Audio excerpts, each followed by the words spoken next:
जिस जगह उन्होंने कैंप लगाया था वो एक झरने के करीब ही थी और चारों तरफ सब्जा ही सब्जा था।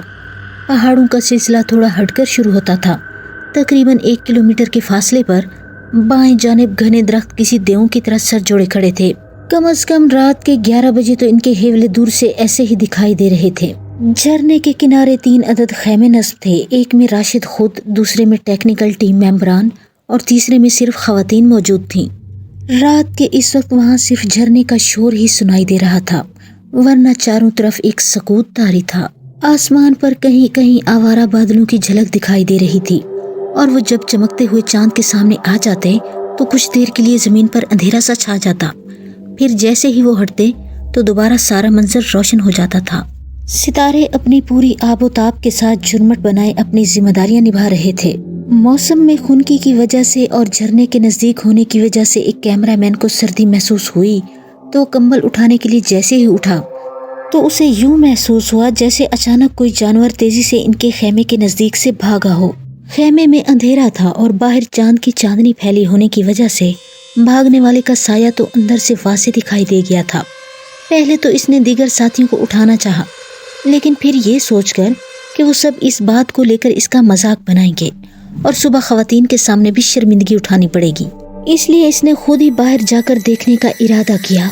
इसने कंबल एक जानिब रख दिया और एक चादर उठाकर उसे जिस्म पर अच्छी तरह लपेट लिया और आहिस्ता आहिस्ता चलता हुआ खेमा से बाहर निकल गया। बाहर चांदनी का सहर फैला हुआ था और सिर्फ झरने की आवाज़ सुनाई दे रही थी। इसने इधर उधर नजरें दौड़ाई कि शायद इसे वो जानवर दिखाई दे जाए, लेकिन काफ़ी देर तक वहीं खड़े रहने के बावजूद उसे कोई जानवर वहाँ दिखाई नहीं दिया। तो वापस अपने खेमा की जानिब जाने के लिए जैसे ही मुड़ा तो झरने का पानी जिस तालाब में गिरकर आगे की जानिब बढ़ रहा था, इसमें बहुत बड़े बड़े पत्थर मौजूद थे। एक ऑक्टोपस की शक्ल का जानवर इसी तालाब से आहिस्ता आहिस्ता बाहर निकलता दिखाई दिया। इसका पूरा जिस्म ऑक्टोपस की तरह ही था, लेकिन इसकी टांगें हिरनी की तरह पतली और लंबी थीं और इसकी नीली आंखें हकीकत में दूर से ही चमकती दिखाई दे रही थीं। इसकी 2 धारी जबान तेजी से अंदर बाहर यूं हो रही थी जैसे कोई सांप अपनी जबान को फंकारते वक्त तेजी से हरकत देता है। इसका जिस्म सफ़ेद था, लेकिन इसके अंदर उबलता हुआ जहरीला मादा जिसका रंग जर्द था बाहर से साफ दिखाई दे रहा था।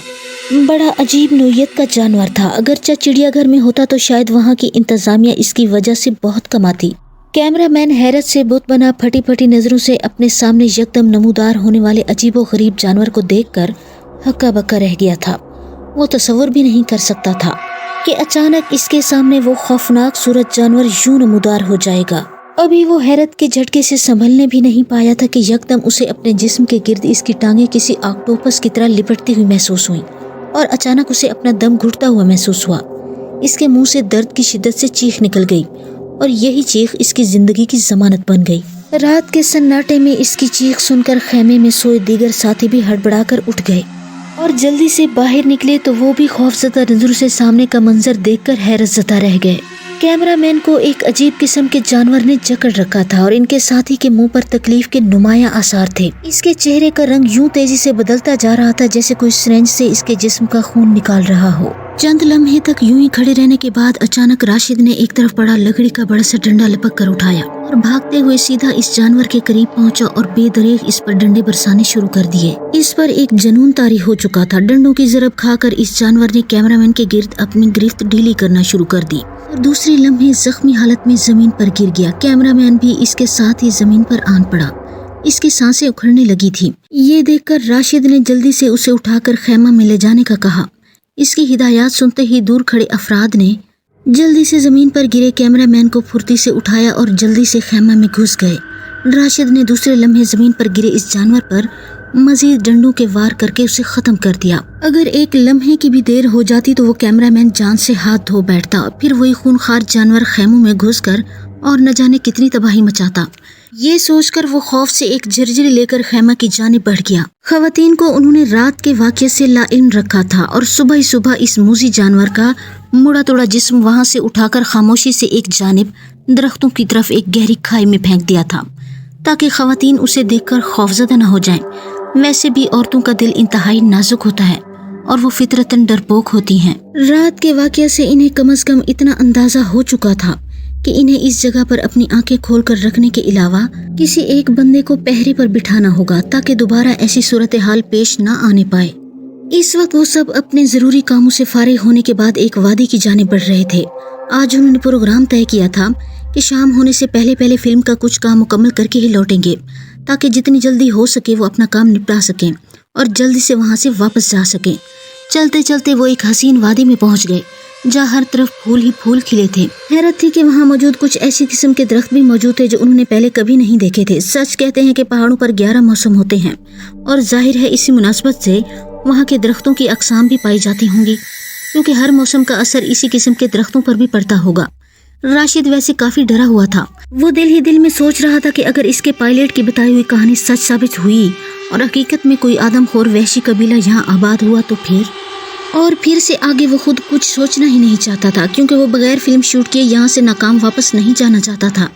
वैसे भी अच्छी खासी रकम उसे इस काम के लिए यहाँ पहले ही मुहैया कर दी गई थी, लेकिन अब वो काफी मुहतात हो गया था। चौकन्नी नजरों से इतराफ का जायजा लेता रहा कि आने वाले खतरे से पहले ही निपटा जा सके। खवातीन दीगर लोगों के साथ खुशगपियों में मसरूफ थी, वहाँ के खूबसूरत मनाज़रों में खोई हुई थी। इनके अंदाज से यूं लग रहा था जैसे वो सब यहाँ सिर्फ पिकनिक मनाने आए हों। एक लोकेशन देखते हुए राशिद ने वहीं पड़ाव डालने का कहा, फिर अपना सामान वहीं सेट करके वहाँ कुछ मनाजिर शूट करने का इंतजाम करने लगे। चूँकि वो तमाम माहिर टीम के मेंबरान थे, इसलिए किसी को भी हिदायत देने की ज़रूरत पेश नहीं आई और फिर आधे घंटे के बाद उन्होंने वहाँ से कुछ मनाजिर कैमरा में कैद कर लिए। वो सब खुश थे कि चलो कम से कम फिल्म के हवाले से कुछ काम तो शुरू हुआ। तकरीबन 3 घंटे के बाद वो सब वहाँ घूम फिर कर अपनी मर्जी के शूट लेते रहे। वो कुदरत के हसीन मनाजिर देखकर बहुत हैरान हो रहे थे। खाने पीने का सामान साथ मौजूद होने की वजह से इन्हें किसी किस्म की दिक्कत का सामना नहीं करना पड़ा था। सर, ये इलाका तो बहुत खूबसूरत है और जो मनाजिर हमने यहाँ शूट करवाए हैं वो फिल्म में एक तहलका मचा देंगे। अहद शायद तसव्वुर में फिल्म को पर्दे पर चलते देख रहा था। बिल्कुल, वाकई यहाँ की खूबसूरती भी फिल्म बीनों को दिखानी चाहिए। लोग भाग भाग कर जो स्विट्जरलैंड जाते हैं, हालांकि कम पैसों में भी वहाँ से ज्यादा खूबसूरती यहाँ मौजूद है, राशिद ने जवाब देते हुए कहा। सर, वो देखें उधर क्या था, नौरीन ने घबराए हुए लहजे में जल्दी से राशिद को मुखातिब करते हुए कहा। इसकी निगाहें दूर एक पहाड़ी की जानिब थी। क्या था वहाँ? राशिद ने भी इसकी तकलीद करते हुए इसकी जानिब देखते हुए पूछा। नौरीन का अंदाज ऐसा था कि ना चाहते हुए भी सब इसी की जानिब देखने लगे। मुझे यूं लगा जैसे वो सामने वाले पहाड़ के नजदीक दरख्तों में कोई जंगली जानवर था जो पहाड़ पर ही चढ़ रहा था, लेकिन फिर अचानक गायब हो गया। नौरीन ने डरे डरे लहजे में कहा।